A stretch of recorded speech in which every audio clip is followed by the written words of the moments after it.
Продовжуємо робочий день у прес-центрі. We continue our working day in the press center of the UCMC. You know that Kyiv continues to be ready for hosting Eurovision 2017. Today we had the rehearsal with the hosts of Eurovision, and I'm inviting Volodymyr, Ostapchuk, Oleksandr, Skichko, and Timur Miroshnychenko, who are the hosts of Eurovision 2017.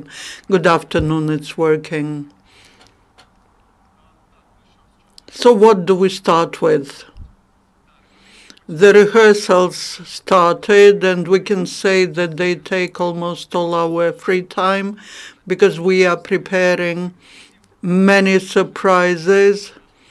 If we tell you about them now, then there's no sense to do them at Eurovision. And still we are getting ready.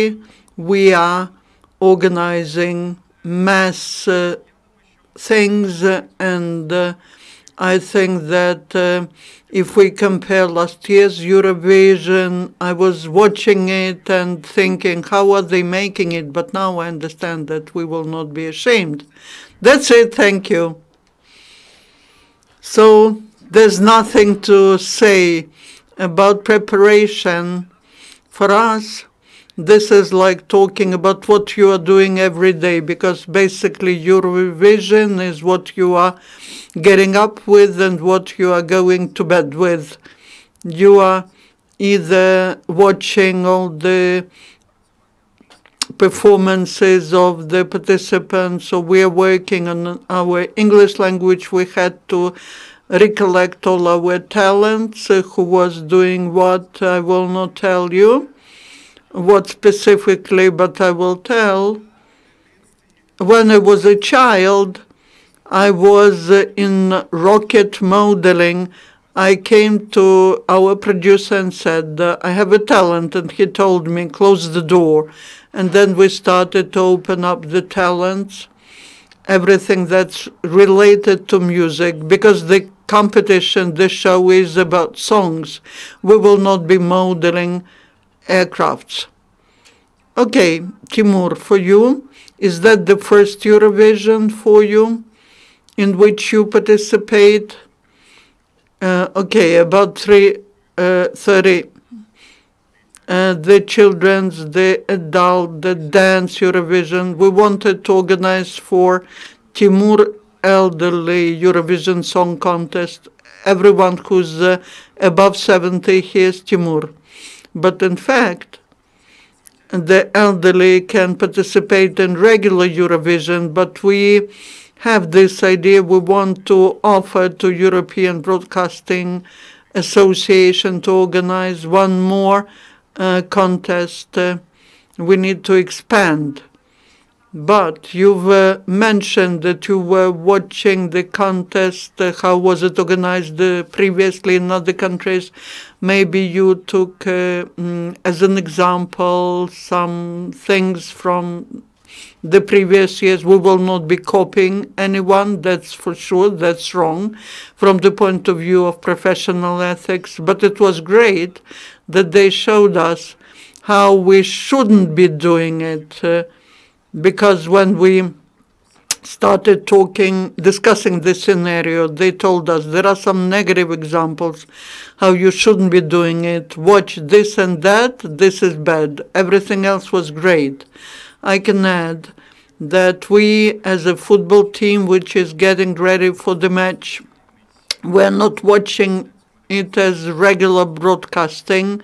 We watch it from the professional point of view where the cameras are, but with every year it's more and more difficult. When you come up with the idea, Timur says that was there and that was also used. So with every year it's more and more difficult, but nevertheless, one of the most used, can we tit up? Can we do it better than Mons and Petra in 2016? No, that's not our objective. Our objective is to show Ukrainian version that we are Europeans, that Ukraine is European and diverse, and this is seen in on the performances. You will see that. The question, I'm Anastasia Gusareva, Zik TV channel. My question is, the three of you will be hosting Eurovision. Who will be hosting which part? And usually Eurovision, the hosts are the host and the hostess. They are making a dress for me. Which color? 3 different colors. We have 2 semi-finals and final. What about the final? I cannot tell you, but it will be bright. Will it be long or short? First long, and then it depends on my colleague. But let's talk seriously. To put it seriously, we have a clear division. There are 2 territorial zones, one on stage, another one is so-called green room. That's the place where all the singers are waiting for the results of the voting. Timur will be there in this VIP zone. He'll be talking to stars. He'll be asking them uncomfortable questions or maybe comfortable questions. We, myself and Vova, will be on stage, and we are watching how Timur is talking to participants. Besides talking about women, probably that's no secret that you wouldn't be expecting a woman there if Vova... No. Sometimes he wants to put on a dress and then he doesn't want. But to put it not seriously, we don't want women to work because in our country only men work and women, they just relax. But seriously speaking, it wasn't planned like that from the beginning that there should be 3 guys.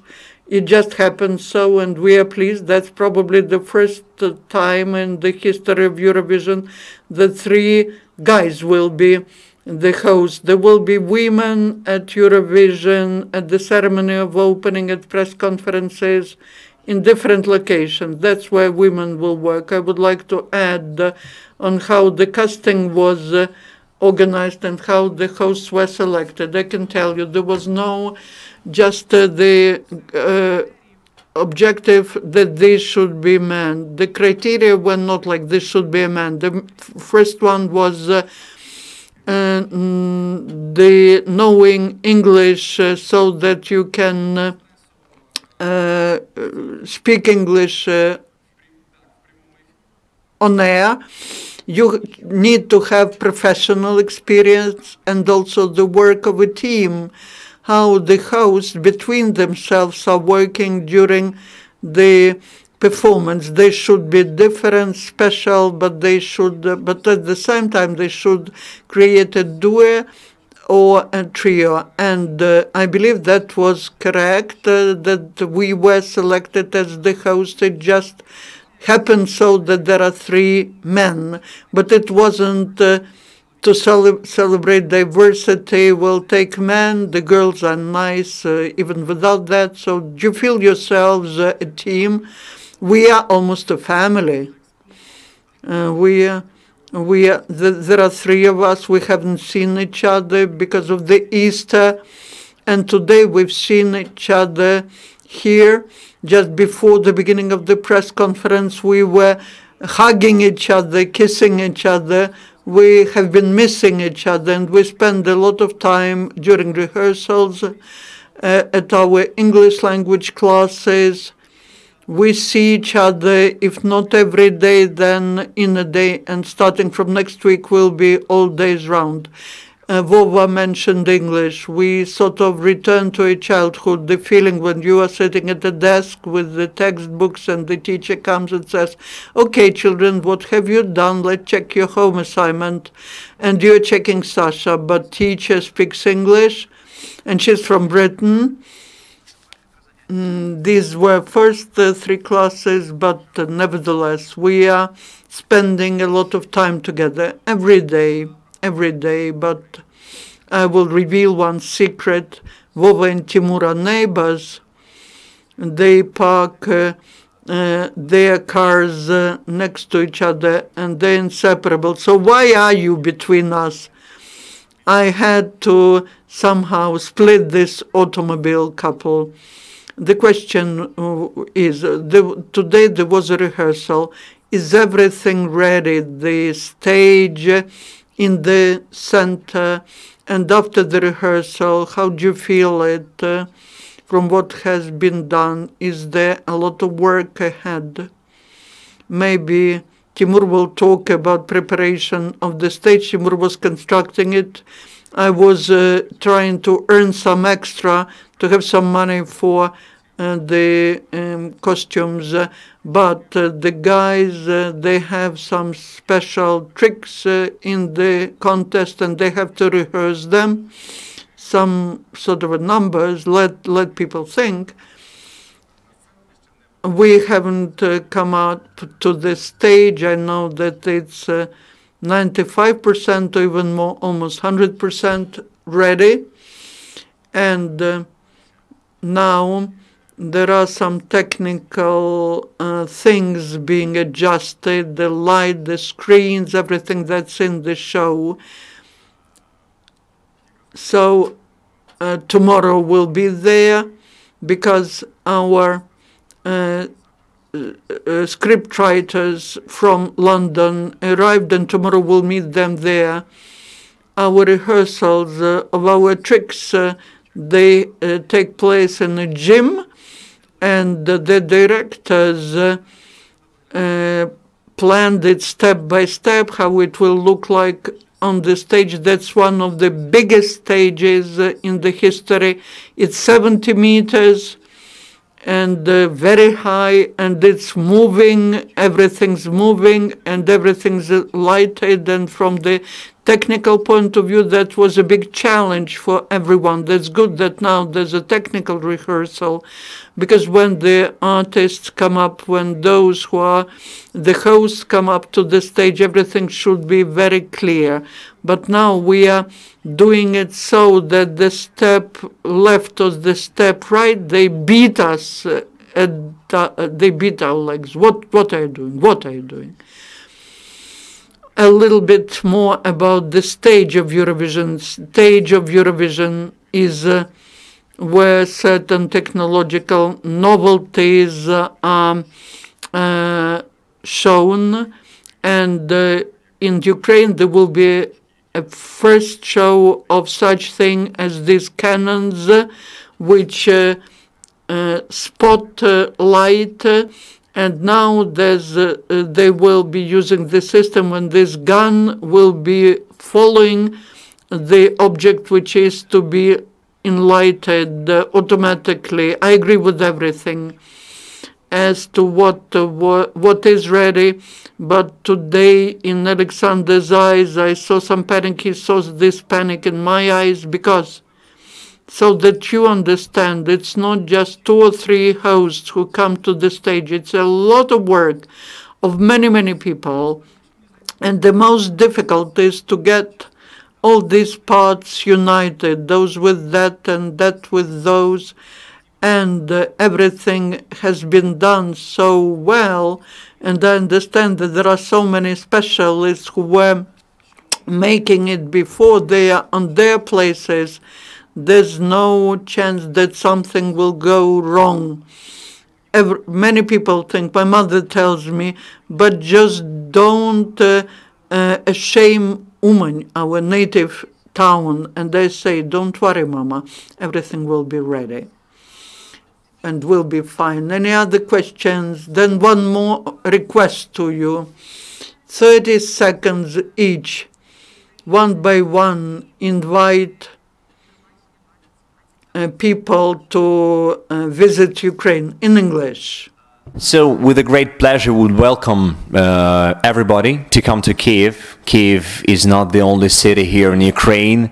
We have beautiful, nice west we have industrial east, we have picturesque in north and warm south, and we have a lot of nice places you need to visit in Kyiv, especially to understand the culture. And I offer to try, of course, Ukrainian cuisine and Ukrainian restaurants, because they are really delicious and they totally cheap for you. That's the main advantage, really. And Ukrainians are very tolerant, we are very hospitable, so we would like to welcome everyone. You will fall in love in Ukraine, I can assure you. That's 100%. 100, 200%, 300%, because there are 3 males welcoming everyone to see you in May in the Eurovision Song Contest 2017. Yeah, I just agree with my colleagues, and I just want to invite you to Kyiv in May, because the weather will be very warm, fine, I think, and of course it will be a carnival here in Ukraine, in Kyiv, so be ready to have fun. We can also name some places you need to visit if you want to. Thank you. That was just for 30 seconds. Thank you, guys. Thank you, guys. You cope with this. 30 plus 3. So, yeah, but I think it's really very needed for tourists to come and to know what to visit. Firstly, we have very beautiful Mikhailovska and Sofievska squares. We have very beautiful Krishchatyk Street, the most wide, I think, in Europe. The widest street in Europe, I think, yes. Yeah. And yes, is the widest street, the widest main street in Europe. Yeah, and Andreevsky Descent, left bench on the river. My house, my flat. Welcome everyone. No. Now he's gonna propose his place and then a flat for the rent. No. Thank you. Just remember my number. Very cheap and very good. But nevertheless, guys, I think that the main and the most important thing is just, despite of all the rumors you can and may hear from different kinds of media, it's vitally important to emphasize the fact that Ukraine is European, that we like and we so warm to welcome everyone. So celebrate this diversity, fall in love with Ukraine. So see, watch, feel, eat, love in Ukraine, and we will be also happy. Дякую дуже, хлопці. Я вам бажаю зберегти цей. Thank you, guys. I wish you to have the same mood during the whole stage of preparation and during semi-final and final of Eurovision. Thank you.